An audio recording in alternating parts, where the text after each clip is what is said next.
Haijalishi umejichua kwa muda gani, haijalishi umejichua kwa muda mrefu sana, haijalishi maumbile yako yamekuwa madogo kama ya mtoto mdogo kutokana na kujichua, haijalishi umeshakosa hisia kabisa za kushiriki tendo na mwenza wako, ila una uwezo wa kurudi katika hali yako ya kawaida. Una uwezo wa kuendelea kuperform vizuri kama wanaume wengine waliorejali. Usijikatie tamaa, bado ni mapema sana. Hakikisha unatumia package ya Amina Fertility Solution.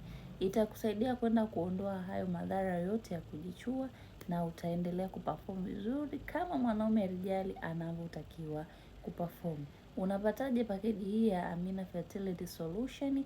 Chukua namba kwenye profile yangu ili kuweza kupata maelekezo kamili. Share video hii kwa wanaume wengi zaidi, huenda ikawasaidia.